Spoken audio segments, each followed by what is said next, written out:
It's a Minimalist Monday edition of Optimal Living Daily, episode 1879, 10 Lessons from Project 333, The Ups and Downs of My Capsule Wardrobe Experience, by Claire of wantless.co.uk, and I'm Justin Malik.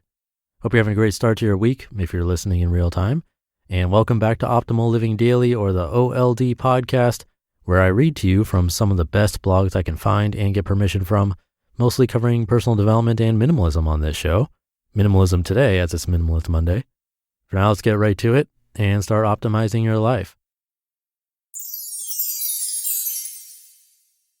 10 Lessons from Project 333, The Ups and Downs of My Capsule Wardrobe Experience, by Claire of wantless.co.uk.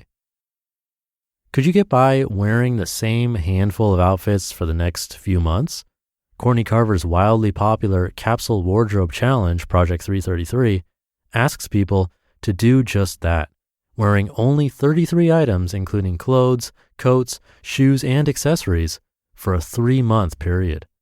I've reached the end of my Project 333 challenge, and if you're thinking about giving it a try yourself, here's a warts and all account of how I've found the past 3 months. Number 1, Project 333 is harder than it sounds. I thought I had a pretty small wardrobe as it was, but limiting myself to 33 items was tough. I went on holiday and couldn't wear flip-flops because they weren't among my 33 pieces of clothing. I have to admit to questioning my commitment to the cause when I found myself barefoot on a beach, standing repeatedly on broken glass. Note, broken glass barefoot torture is not a compulsory part of minimalism. Number 2, your clothing choices have to be pretty strategic. Project 333 doesn't stop you from wearing bright or patterned clothing, but it's easier if you can mix and match your items to create a variety of outfits, and I've found myself coming back time and time again to my staples of plain grays, blacks, and blues. Number 3, limiting your choices can make life simpler. Most of the time, heading straight to a select few hangers each morning to pick out an outfit for the day was a pretty simple undertaking. Similarly, it didn't take me long at all to choose what to wear on a night out with friends. And as for fancy occasions, my choice of dress, shoes, bag, and necklace were pretty much made for me already. Number 4, you have to be on top of your laundry game.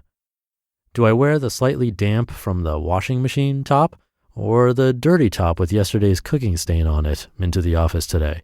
These were the glamorous choices I ended up making when I neglected to do the laundry for more than a few days at a time.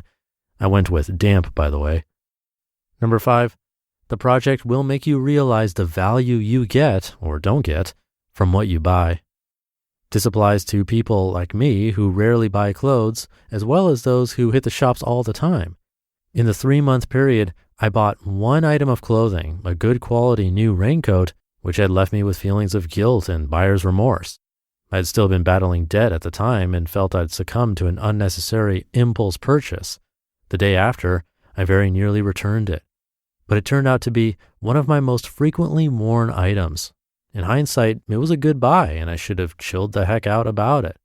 Just as it will help shopaholics question excessive spending habits, it will help frugal types loosen up about buying higher quality items if they know they're going to get a lot of value from them. Number 6, build in some wild card choices to give yourself extra flexibility. When I first began Project 333, I chose 30 items and kept open 3 empty slots, which I called my wild cards. Boy, this came in handy. The slots were filled within a few weeks because I'd been fairly bad at predicting everything I would need for 3 months, hence the later barefoot on glass scenario.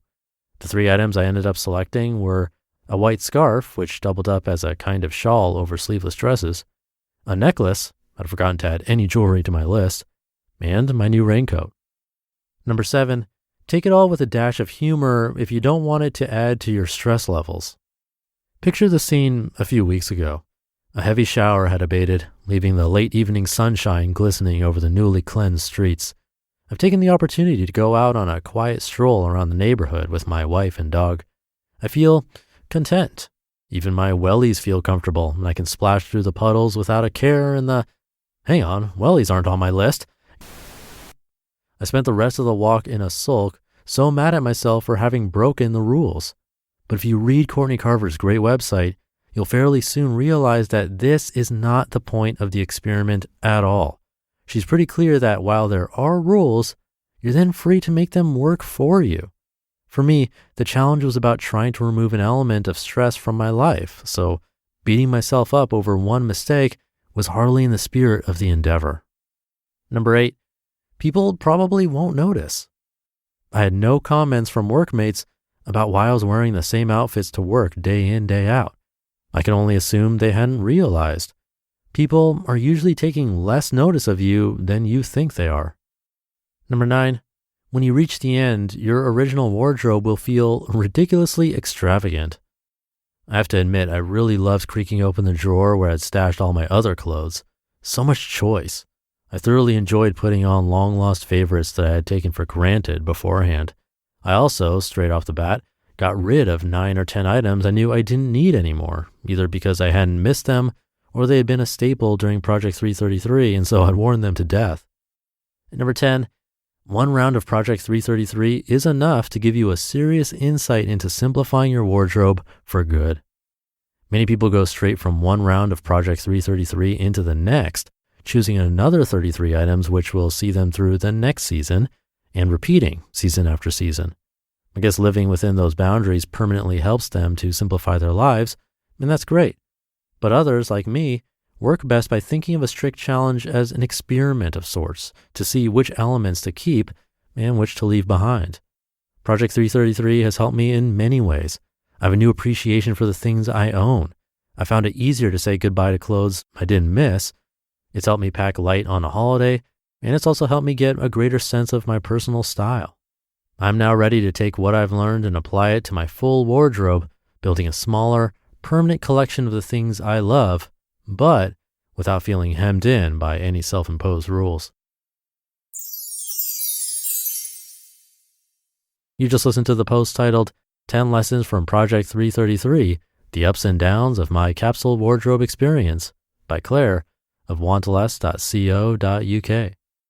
And now, 2020 was the year of many things, but we're in a new year now, and if you own a small business, why not start it off right with better payroll? Gusto wasn't just built for small businesses, it was built for the people behind them.